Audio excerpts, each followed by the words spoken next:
I'm Maddie. I'm Amber. And we're Witches Talking Tarot. We are the weirdos in this one. I get soft like a sailor snubble.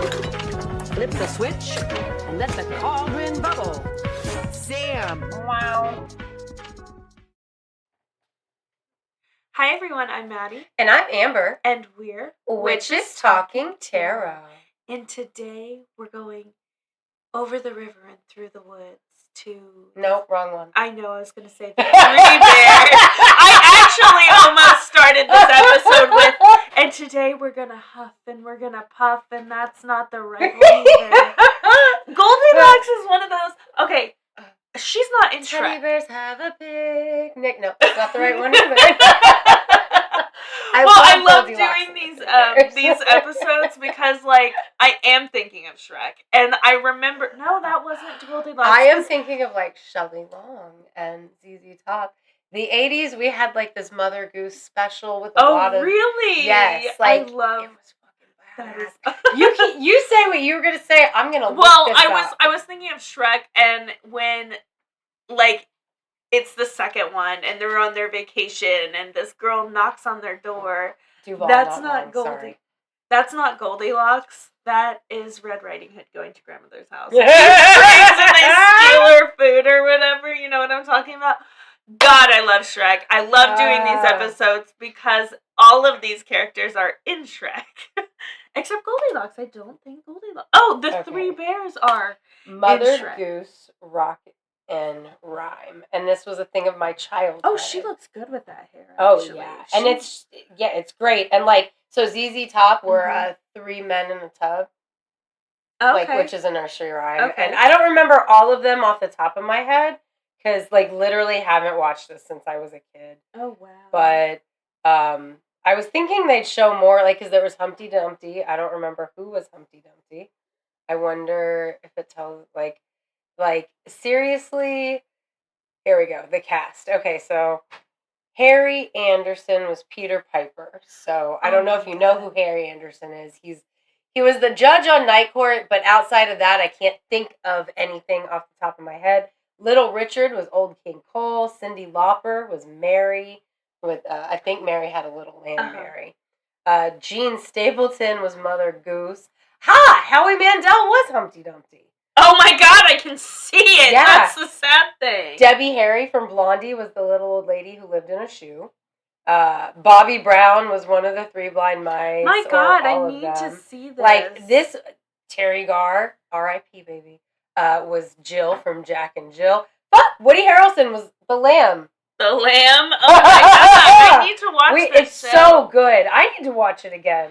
Gary Shandling, like it's one of those things that had a star-studded cast. Oh yeah, that sounds awesome. I love those. a star-studded cast. I really do. But so anyway, like when we do about... these episodes, that's what I think about, guys. That and the original Mother Goose book. My mom had one, and I destroyed it. Yeah, same. Don't let kids hate it. We will not Mother Goose hated kids, and we hated. Loved her. I love Mother Goose. I do. 2 of the 3 flowers from Mary, Mary, Quite Contrary are growing in my side yard. I didn't plant them. They were there when we moved in. I love Mother Goose. I just love the books. Anyway, we're getting contrary. But how does your garden grow? Anyway, I know this isn't a Mother Goose tale, but for this episode, can we start with the casting so we don't forget it? Okay. So for the 3 bears. Okay, wait. Dan Connor's in a Celtic myth. I know. I was gonna say. This is fairy tales. We said they could be in fairy tales and myths. Yes, we did. Well, I was gonna say for one of the bears, can we please do the wildling from Game of Thrones, the redheaded? Okay, but he's probably either the medium bear or the littlest bear, so Dan can be the biggest bear. Can you show me Dan, please? Wait, the wildling, like the redhead guy? Yeah. There's no way he's bigger than Dan Connor from Roseanne. Oh, Dan Connor! I thought that was the name of the actor. I can never. We've got. What is Dan Connor's fucking name? Babe, what's Dan Connor's name? John Goodman. But the good John Goodman from the 90s. Yes! Dan Connor John Goodman. Yes! He's the Big Daddy Bear. Oh my God, I love him! Which are we casting? Are we casting the OG or the remake that everybody's familiar with? Let's do the OG because Okay, the great. OG it's like casting. a little bachelor thing. And she's a wench instead of a little girl. It's gonna be Yes, fun. yes. Oh wait! Is it gonna be Emma Roberts? Oh my god! Well, she's a bitch and she's awful. She is, but she's not. Prosthetic noses we put on, like we make them up, we make them down. Who is Do you think Emma Roberts? Oh right, Okay, we should totally do somebody else. I just had to throw out in my head. Emma Roberts is always our bitch, guys. If you haven't listened to a casting episode, when we have a character who is awful, Emma fucking Roberts. If you don't know, watch American Horror Story. I'm really getting the woman that plays Miss Hannigan as an old lady vibes. I love her so much. Oh my god, it's oh, I know her face.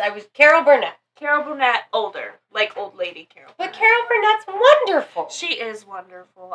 But she plays a good bitch. Oh, she plays a good bitch. Her as Miss Hannigan, love. Her as the psycho bitch that made her like nephew lover kill her husbands. Love in SVU. Like, I mean, she's great. She was a bitch. Okay, I can see her do it. Okay, so all right. Curious George, the R.I.P. Carol Burnett. She's not dead. She's not dead. Wait a minute. Carol Burnett. How is she still the fuck alive? Do you know that she's married to the girl from American Horror Story? They're an age gap lesbian relationship. The girl from American Horror Story. Is it Carol Burnett? I knew she had a much older wife. Yeah. No, I'm confusing her with another lady. Never mind. Okay, because like if Carol Burnett, I now have to know, is she alive? Yeah, no, I confused her. Carol Burnett is Carol Burnett alive?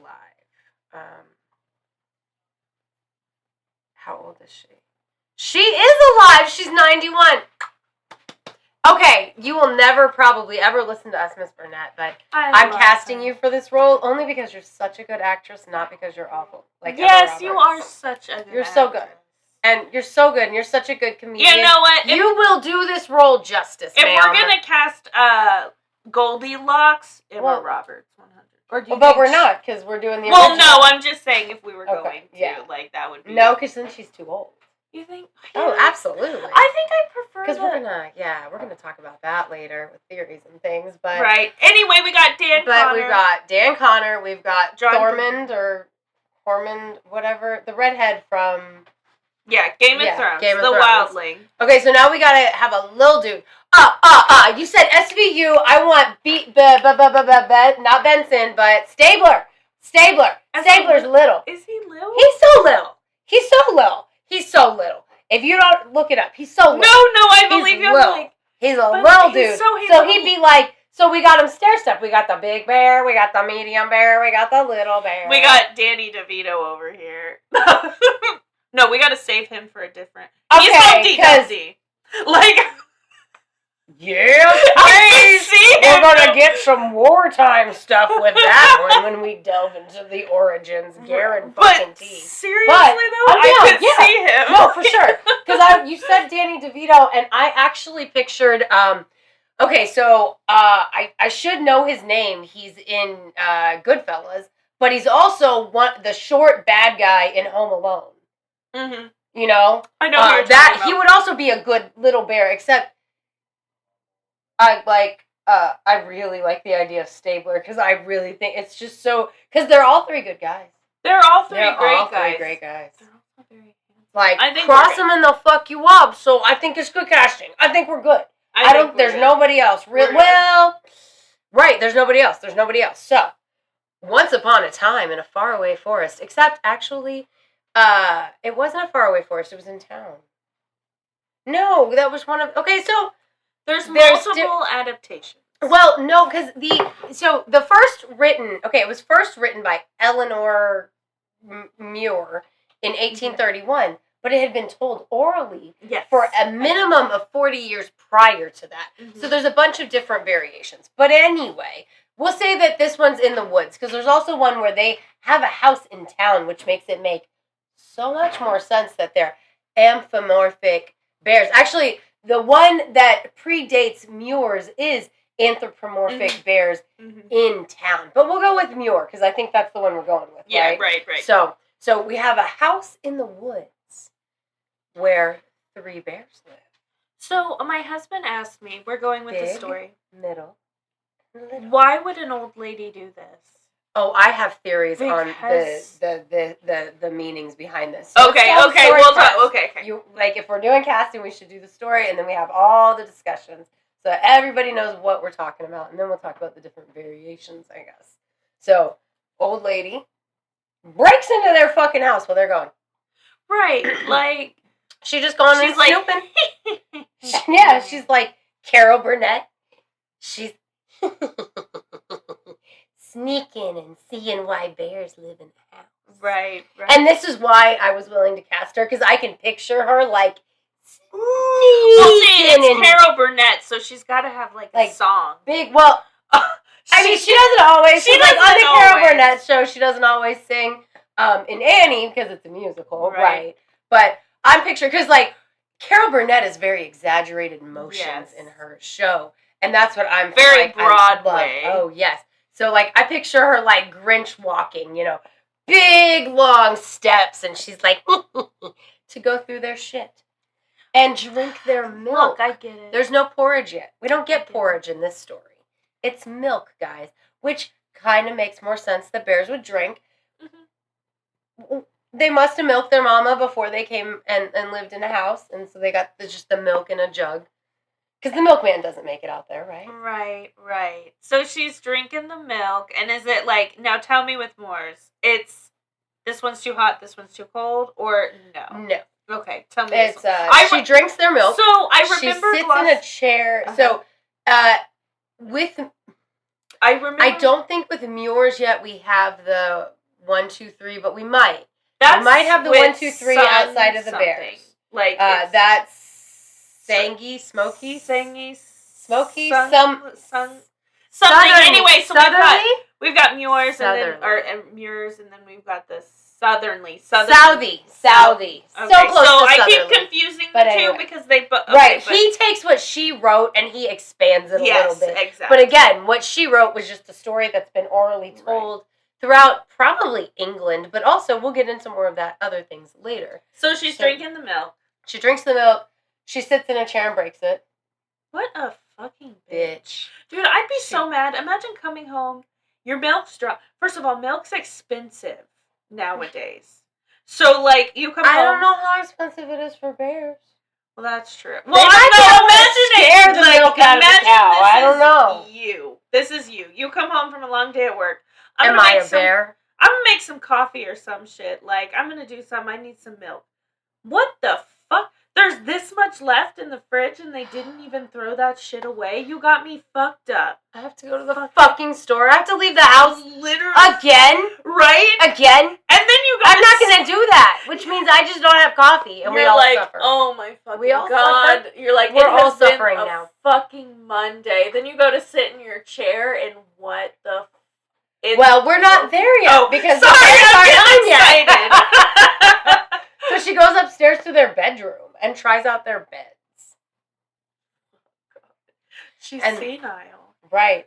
And then she hears all the bitching because they came home to the They're like, milk's what drunk, the fuck? fucking broken chair. What the shit? And they're bears, so I'm pretty sure they just fucking smell her.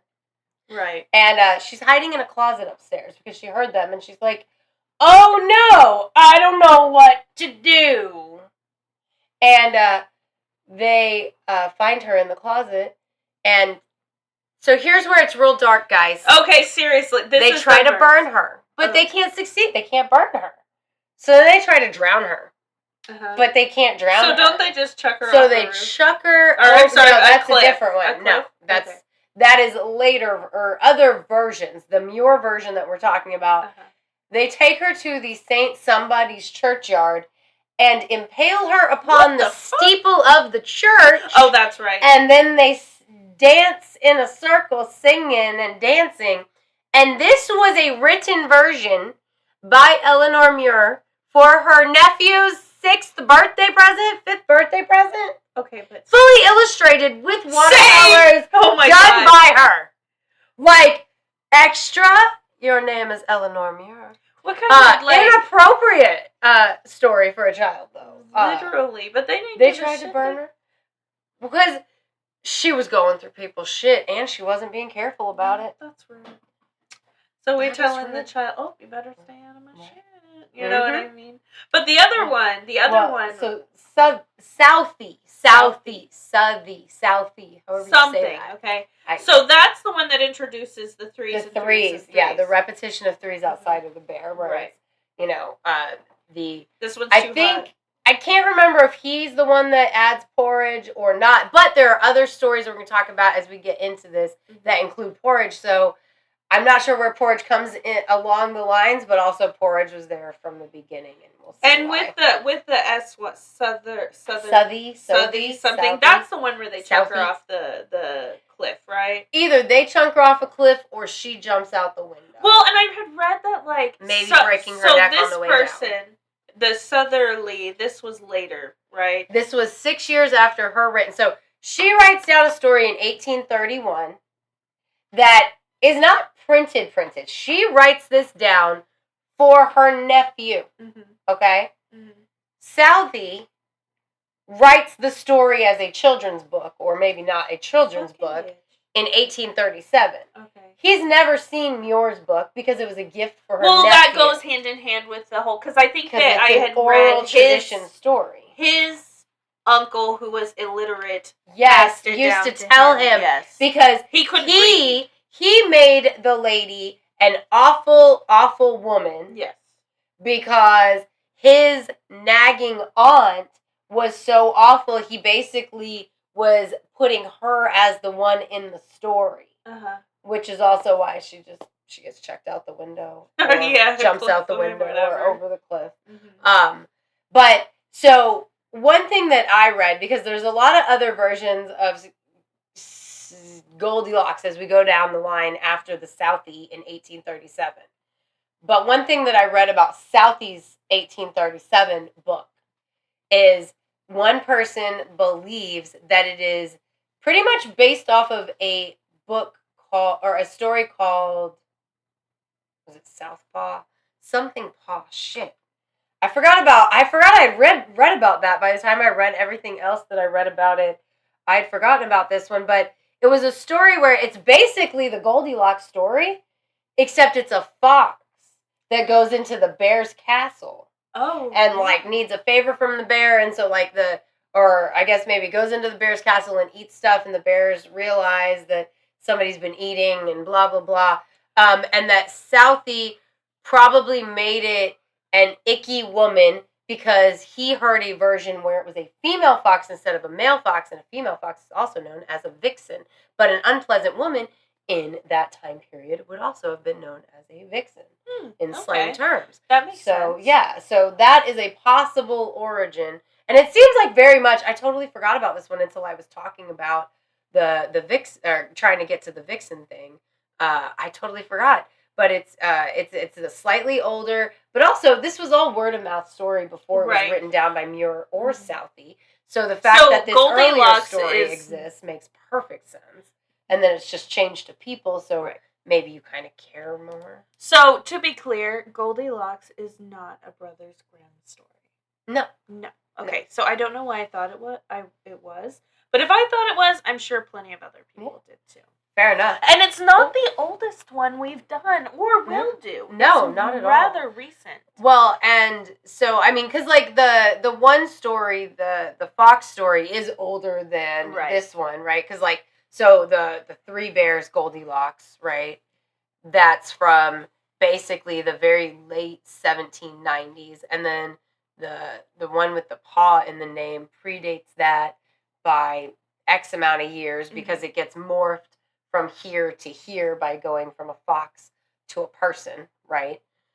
But we get Goldilocks 4 renditions into the story because first they change her name to Silver Hair, and make it a little girl instead of an old woman because the guy writing it says, we have so many stories about old women, so he makes it a girl so it's more relatable to children because I think it wasn't intended as a children's story, but a lot of what we call children's stories weren't actually No. children's stories. They were just entertainment. Well, and I just feel like it being a little girl doing all these things, like It makes a more sense lost from the little mischievous, girl. Mhm. but okay. Well, So not even. Bryson It's more said, the "Why would?" ignorance. It's more like I'm ignorant. I'm lost in the woods. Here's a house. I need something to eat. Well, and so I have two different theories about the Goldilocks story. Right, the little girl story. Before I found out that the original thing was a woman, I figured it was very much in line with Hansel and Gretel, where because like I was thinking about it, I was like, where the fuck does Goldilocks come from, right?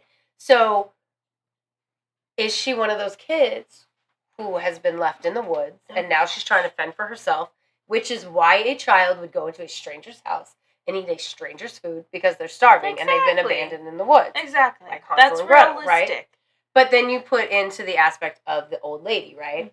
So the old woman, maybe, like, stereotypes exist for a reason, and back in these days, old women really were cantankerous. They really were nosy. They felt like their neighbor's business was their business, you know? And depending on their religion, they were encouraged to think that way. A lot of the Christian religions encouraged people, like, that's why the witch hunts were so bad. They encouraged people to spy on each other and tell Well, on like each these other. bears, there's something not right about. Why them. would 3 bears live in a house together? And they're Something.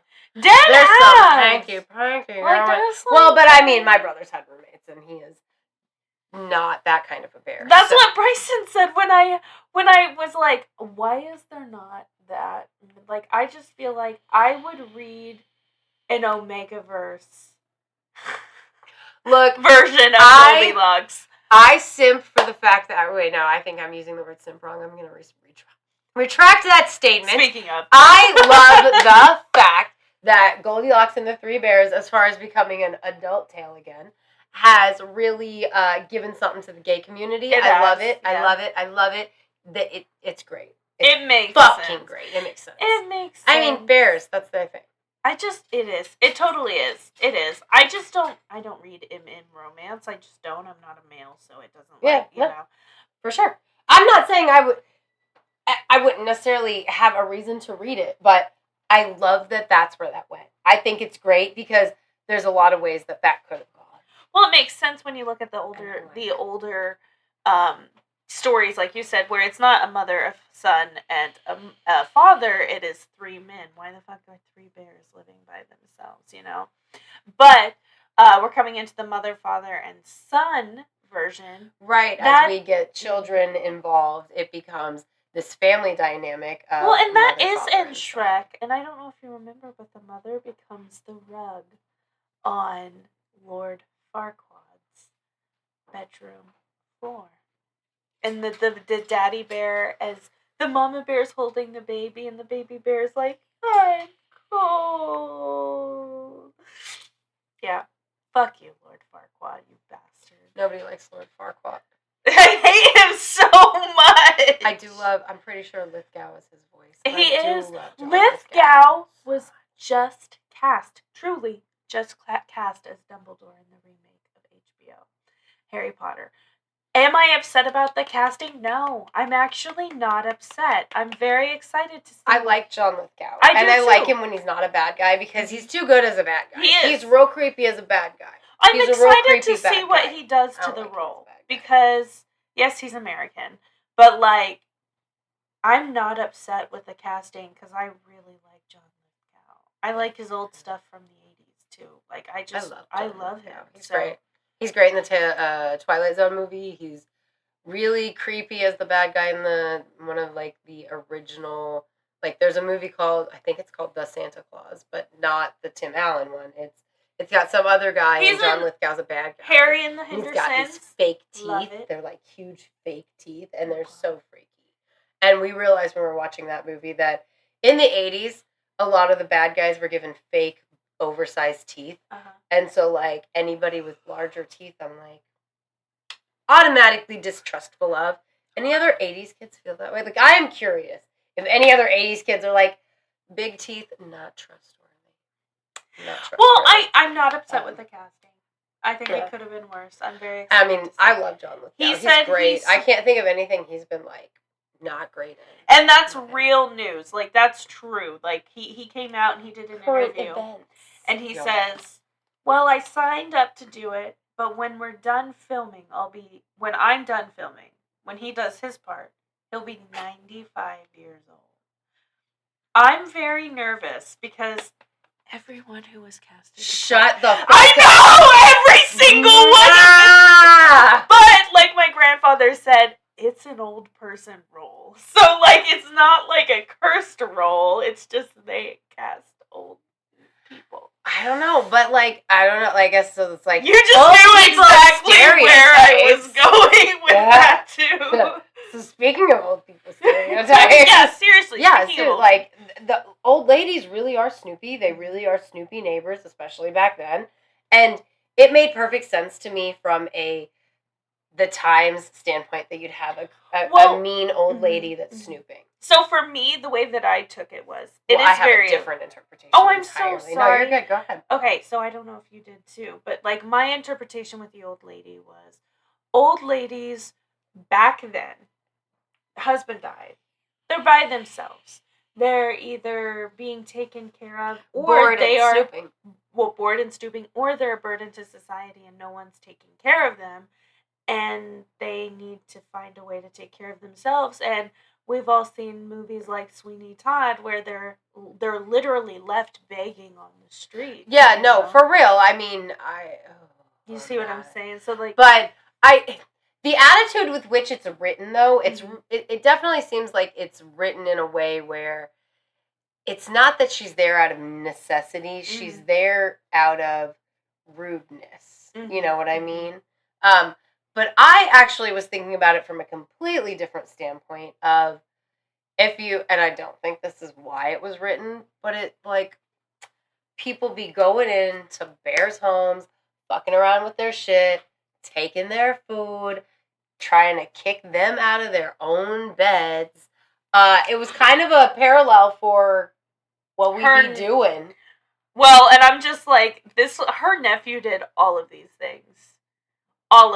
Because it was written for her nephew, right? Like, she wrote it down and gifted it to him. He came to her house, he drank all her fucking milk, and then he was like, Auntie so-and-so, I'm tired. I need a nap. And then he slept off her fucking bed. She had to sleep on a couch. So I really feel like she wrote this to be like, and she died. Don't do it again. Yeah. Like, she's one of those, like, cool, like, aunts. Right. Well, and I mean, like, they say that Southey wrote his version to impress upon people why you shouldn't be disrespectful of other people's property. Yeah. Because even in the Southey version of Goldilocks, she still breaks the smallest chair or something because it's too small. You know what I mean? And so, like, she ends up breaking their things by being careless with their things, eating their food, not knowing whether they have enough for themselves. You know what I mean?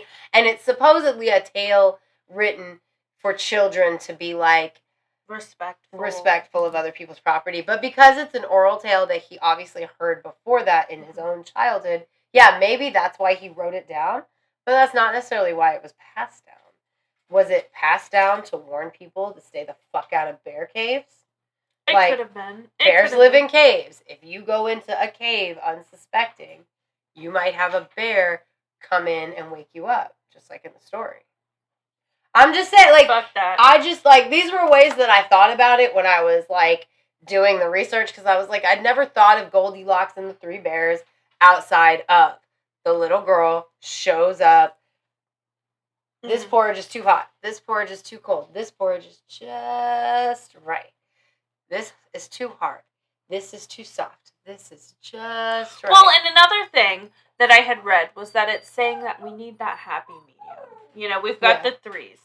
So we're coming into, like, a fourth. And that is a storytelling trope, right? Or not. It is a literary guide for writing, what you're talking about. Yes. The happy medium. So we need to come to that, like, the way that I had read it being described was thinking about the past and thinking about the future. We need to not think about the past, and we need to think about the future, but not worry about it too much. We need to be okay with right where we are in the right middle. now. Yes, the center. Well, and Goldilocks, it extends into, like, pop culture all over the place, but also not just pop culture, but, like, our culture.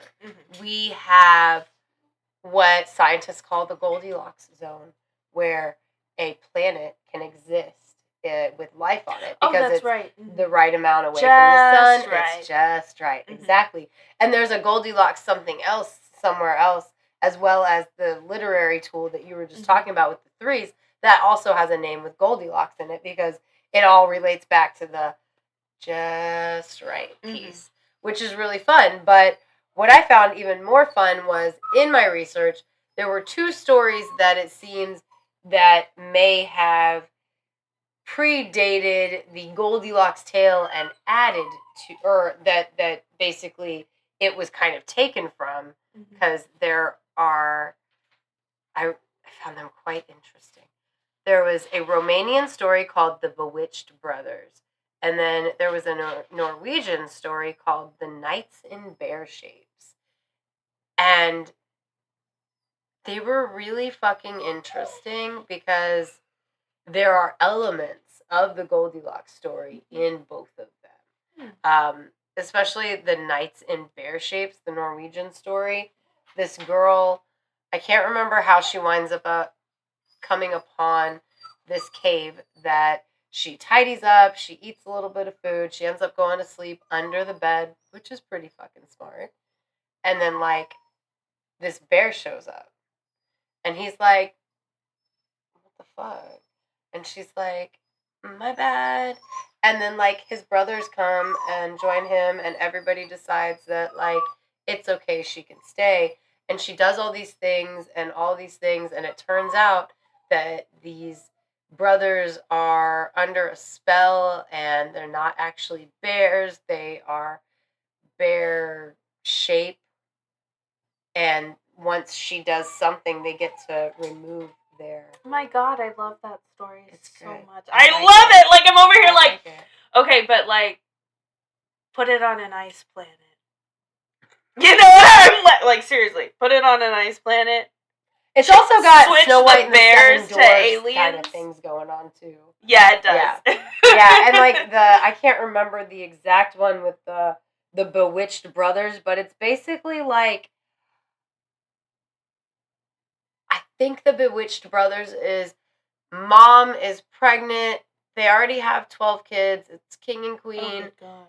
Yeah, the king says, if you're pregnant with another boy, okay, cool. He actually wants a daughter, but what he says is, if you're pregnant with another boy, okay, cool. But if you're pregnant with a daughter, we're killing our other kids because I don't want, like, intersex children living together.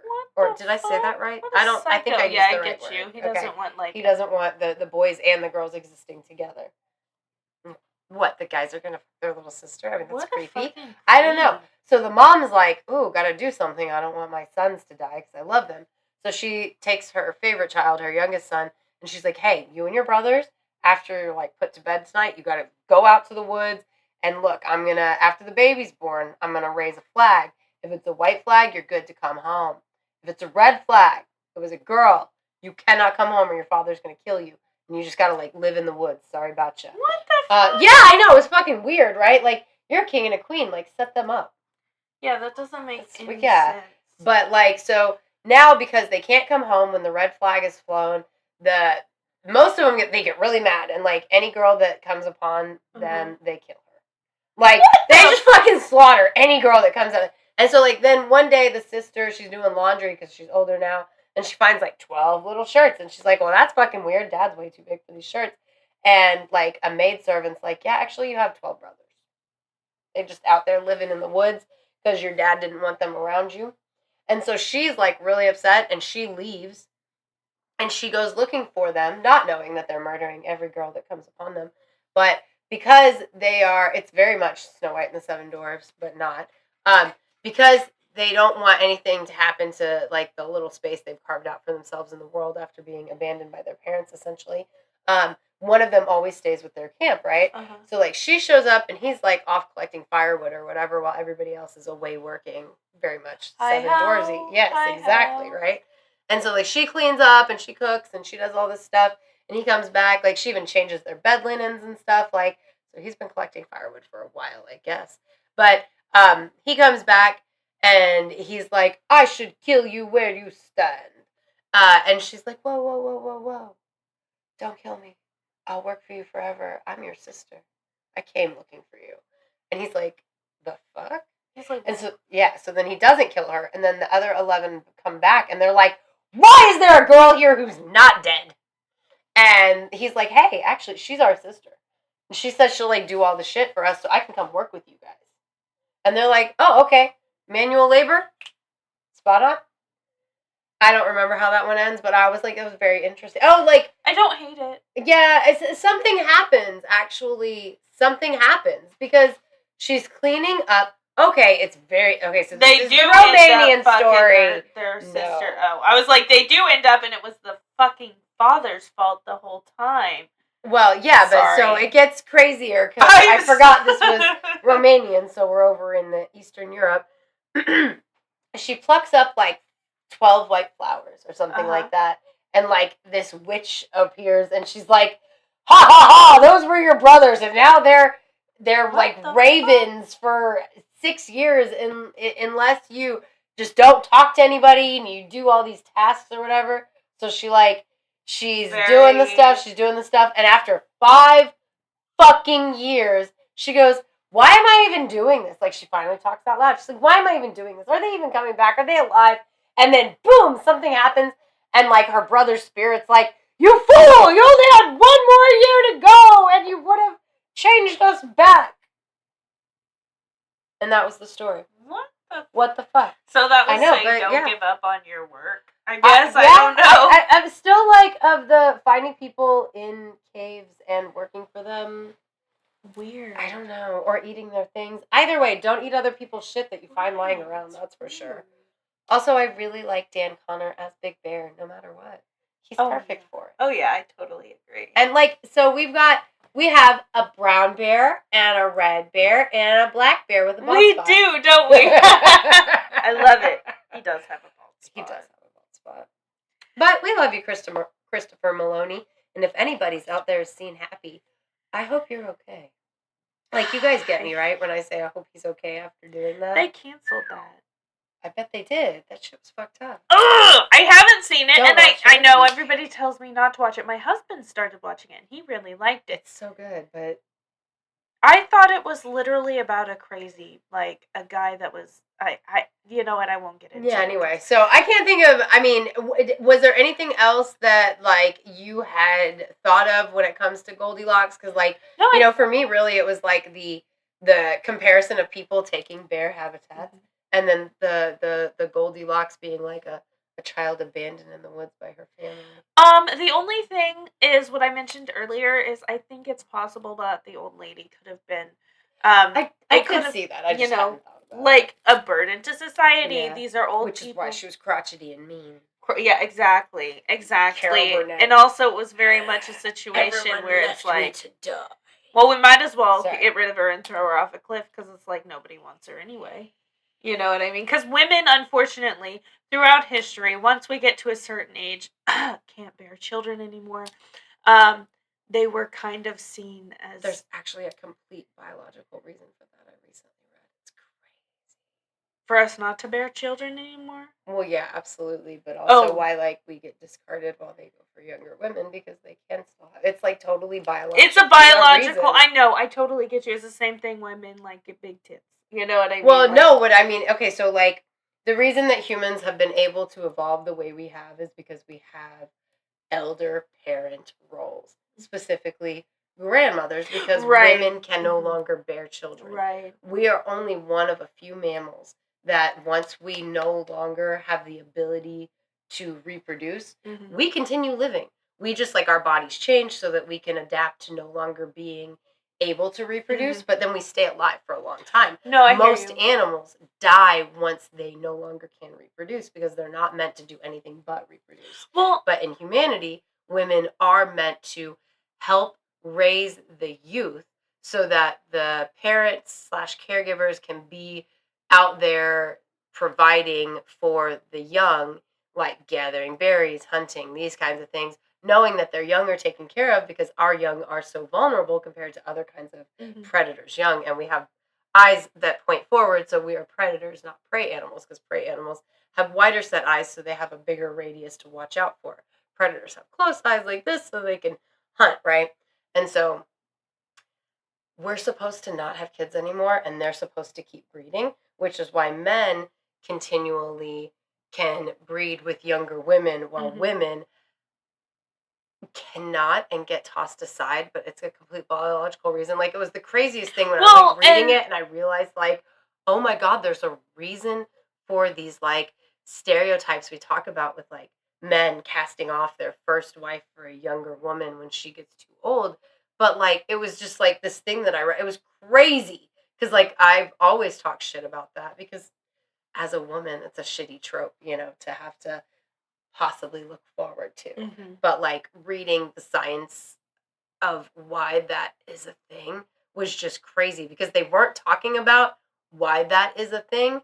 They were talking about human biology, and it just clicked that the two things went hand in hand. It was fucking crazy. It was bizarre. And I keep having all the there's a guy who does a lot of lectures about like humans having the grandmother role. Not the well, I totally hear you out as for the grandmother role, but I'm specifically referencing like women who are seen as burdens and just pretty much tossed to the streets. Right. You know? I mean, I know. But you mentioned biology, and I had just recently read a thing. Humans are one of the only like people to have dads. Like dads that stick around, and it's because our young, just like you were saying with the grandmothers, our young are so vulnerable. Somebody has to take care of the woman.